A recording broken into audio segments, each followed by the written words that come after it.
আম দিয়ে তৈরি আমটা হয়। বন্ধুরা, আমরা রাজশাহীর মানুষ, আমাদের এখানে প্রচুর পরিমাণে আম হয়।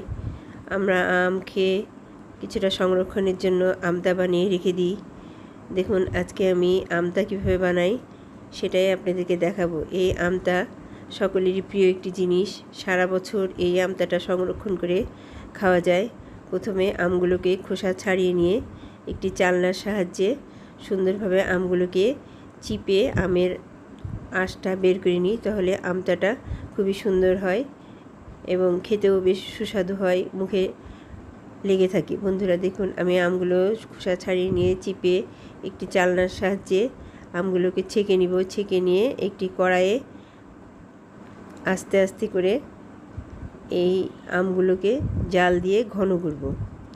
বন্ধুরা, আমার এই রেসিপি যদি ভালো লাগে আপনাদের, আমার চ্যানেল সাবস্ক্রাইব করবেন, লাইক দিবেন এবং আমের অন্যান্য ভিডিও দিতে উৎসাহিত করবেন।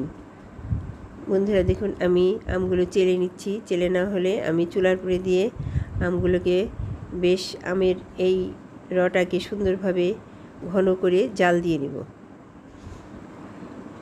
বেশ অনেকক্ষণ ধরে জাল দিব। যত ঘন হবে তত তাড়াতাড়ি আমার শুকানো হবে।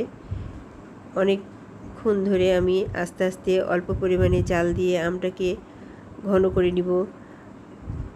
এই আমটা জাল দিতে অনেক সময় লাগে এবং ধীরে ধীরে জাল দিলে আমের কালারটা সুন্দর থাকে, পুড়ে যাবে না, রঙটা সুন্দর থাকবে। দেখুন আমার জাল দেওয়া আমের কালারটা দেখতে কত সুন্দর এবং খেতেও বেশ সুস্বাদু হয়।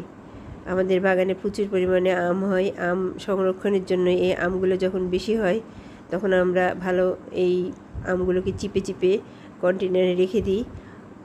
পরবর্তী সময়ে এই আম দিয়ে আমটা বানায় খাওয়া যায় এবং সংরক্ষণ করে যায় এবং মেহমান আসলে মেহমানদারি করা হয়। বন্ধু দেখুন, আমার আমগুলো বেশ ঘন হয়ে এসছে। এখন আমি আমগুলো একটি পাত্রে রেখে দেবো ঠান্ডা করার জন্যে। কিছুক্ষণ জাল দিয়ে অনেক ঘন হয়ে যাবে। দেখুন নড়ানো যাচ্ছে না, আমার হাতাটা নড়ানো যাচ্ছে না, অনেক প্রচুর পরিমাণে ঘন হয়ে গেছে। এখন নামাই নিয়ে একটি বাসনে রেখে কিছুক্ষণের জন্য ঠান্ডা করব। ঠান্ডা করা হয়ে গেলে আমি এই আমগুলোকে রোদে শুকাবো। কিভাবে রোদে শুকাবো সেটাও আমি দেখিয়ে দিচ্ছি। একটি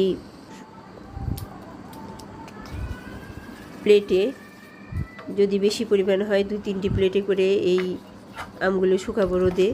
আমার ছাদে পর্যাপ্ত পরিমাণে রোদ আছে, শুকাতে বেশি দেরি লাগবে না। আর এখন যে তাপ, রোদ্রের যে তাপ, এই তাপ কাজে লাগানো যাবে।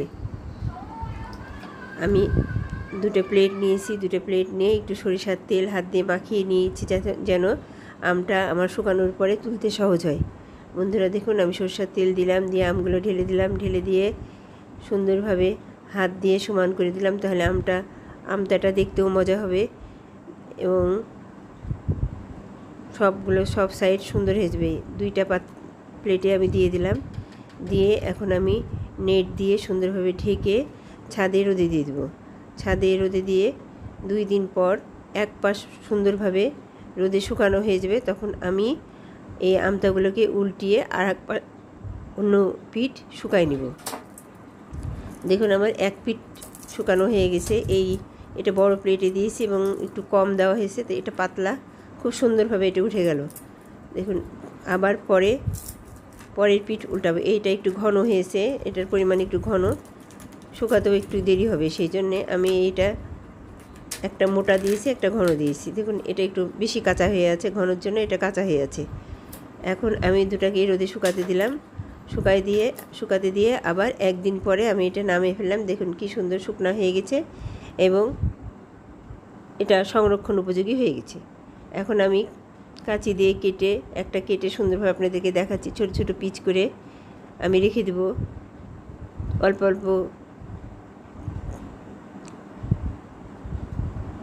পরিমাণে কেটে সুন্দরভাবে সংরক্ষণের জন্য কন্টেনারে রেখে দেবো। দেখুন বন্ধুরা, একটা মোটা আর একটা চিকন হয়েছে। মোটাটা আমি রেখে দেবো গোটাই, আর পাতলাটা আমি চিকন চিকন করে কেটে রেখে দিলাম। দেখুন এই অল্প অল্প পিচ খেতে মজা লাগবে এবং ছেঁড়া লাগবে না, ভাঙাও লাগবে না, সেই জন্য আমি ছোটো ছোটো পিচ করে রেখে দিলাম। বন্ধুরা দেখুন আমার হয়ে গেছে আমটা।